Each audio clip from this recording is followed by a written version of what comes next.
तुर्की में भूकंप ने ऐसी तबाही मचाई है कि ये देश 10 फीट खिसक गया है। इस बात का प्रूफ देने वाली सैटेलाइट इमेजेस भी सामने आ चुकी हैं। अगर तुर्की वाकई 10 फीट खिसका तो ऐसा क्यों हुआ, इसके पीछे वजह क्या है, इसकी पूरी साइंटिफिक एनालिसिस आज हम आपके सामने रखने जा रहे हैं। तुर्की में इस वक्त इंडिया टीवी के रिपोर्टर मनीष प्रसाद मौजूद हैं। मनीष ने वहां ग्राउंड रिपोर्ट वहां से भेजी है, वो ग्राउंड रिपोर्ट भी हम आपको दिखाएंगे, लेकिन शुरुआत उन खौफनाक तस्वीरों के साथ करते हैं जिसमें एक देश के 10 फीट खिसकने का सबूत दर्ज है।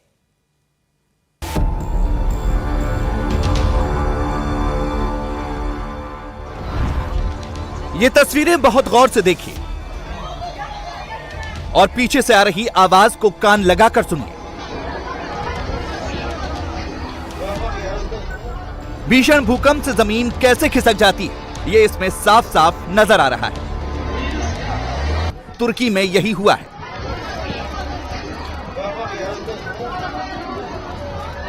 भूकंप के बाद पूरा का पूरा देश 10 फीट खिसक गया। ये बहुत ही कम निवेश पर पैकर्स एंड मूवर्स बिजनेस शुरू करके महीने का 5 लाख कमाते हैं। इनसे सीखना है तो फ्रीडम ऐप को अभी डाउनलोड कीजिए। आपने अभी अभी जो तस्वीरें देखी उसका सैटेलाइट सबूत भी सामने आ गया है। यह वो सैटेलाइट इमेज है जिसने पूरी तरह से क्लियर कर दिया कि भूकंप की वजह से फॉल्ट लाइन हिल गई है। 7.8 तीव्रता वाले भूकंप ने तुर्की को अपनी जगह से हिला दिया है। लेकिन तुर्की अगर 10 फीट खिसक गया तो किधर गया? पूरा का पूरा देश कैसे खिसक जाता है? अमेरिका की रिपोर्ट में क्या बात सामने आई, ये सब कुछ आपको बताएंगे। India TV reporter Manish Prasad इस वक्त तुर्की में। भूकंप से तबाह तुर्की के ग्राउंड जीरो पर इंडिया टीवी। ग्राउंड रिपोर्ट देखने से पहले तुर्की और सीरिया से आई कुछ अच्छी तस्वीरें देख लीजिए। कंक्रीट के मलबे के नीचे इस मासूम को जैसे ही रेस्क्यू टीम ने जिंदा निकाला, उन्होंने उसकी मुस्कुराहट देखकर उसे चूम लिया। अब दूसरी तस्वीरें देखिए। एक बिल्डिंग के मलबे को हटाया गया तो अंदर से एक छोटा सा बच्चा निकला। बच्चा बिल्कुल सही सलामत था, एक खरोच भी नहीं आई थी। वो हंसते हुए मलबे से बाहर निकला तो लोगों की खुशी का ठिकाना नहीं रहा।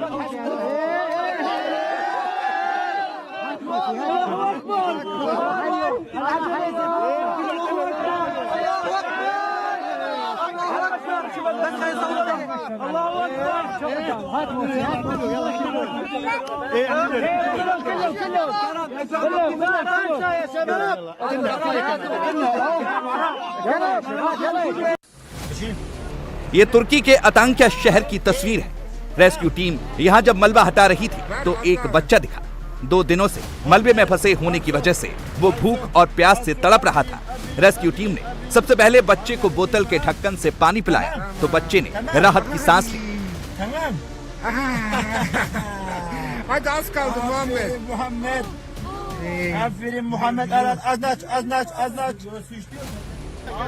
एक और तस्वीर देखिए। तुर्की के अतांक्या में पूरे 68 घंटे बाद इस बच्चे को निकाला गया है।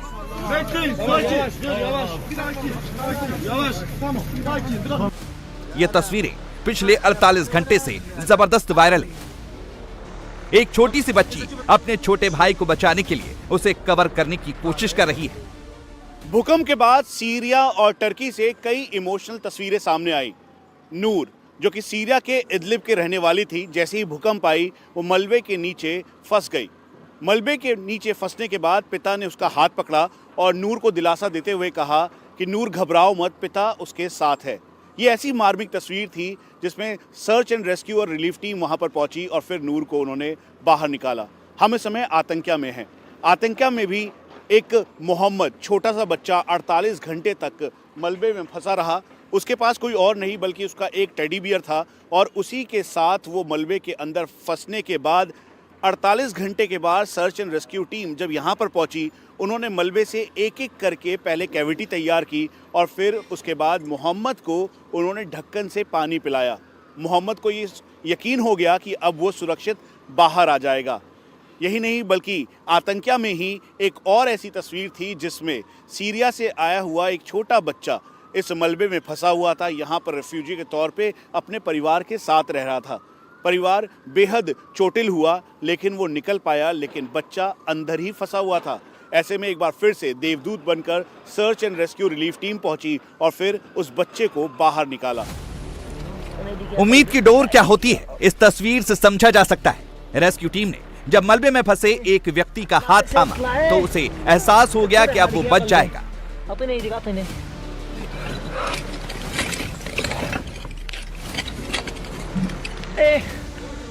या अल्लाह, इस त्रासदी के बीच जिंदगी की शुरुआत भी हो रही है।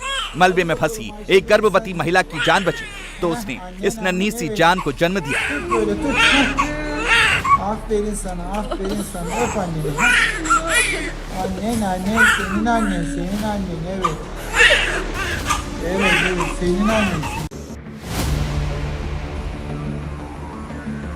अब आपको तुर्की की वो तस्वीरें दिखाते हैं जो सैटेलाइट से नीचे पहुंचाई। तुर्की में भूकंप के बाद इस वक्त मंजर क्या है, इसे सैटेलाइट की 3 तस्वीरों से समझा जा सकता है।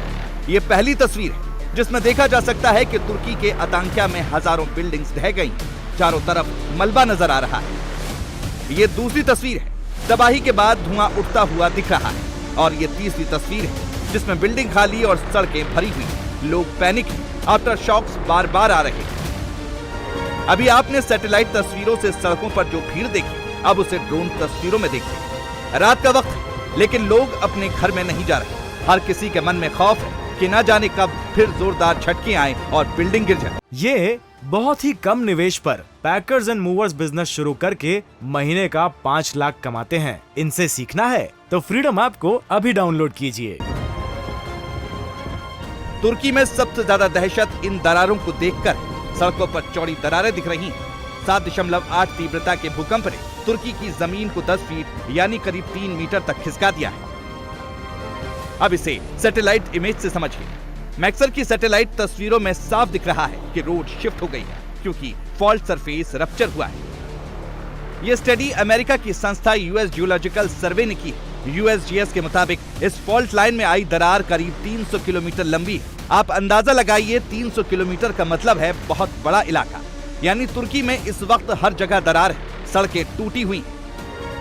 कितने बड़े एरिया में कैसे ये सब कुछ हुआ, उसे आप इस एनिमेशन को देखकर समझ सकते हैं। ये सब होता क्यों, भूकंप आता क्यों, तुर्की में इतनी बड़ी बड़ी दरारें क्यों आ गई, वो समझिए। जमीन खिसकने की वजह तुर्की की लोकेशन है। हर देश किसी न किसी टेक्टोनिक प्लेट्स पर स्थित होता है। इन प्लेट्स के नीचे तरल पदार्थ लावा होता है और ये प्लेट्स लगातार तैरती रहती। इंडिया टीवी हर वक्त हर जगह डाउनलोड करने के लिए सर्च करें India TV news Google play store या ऐप स्टोर पर।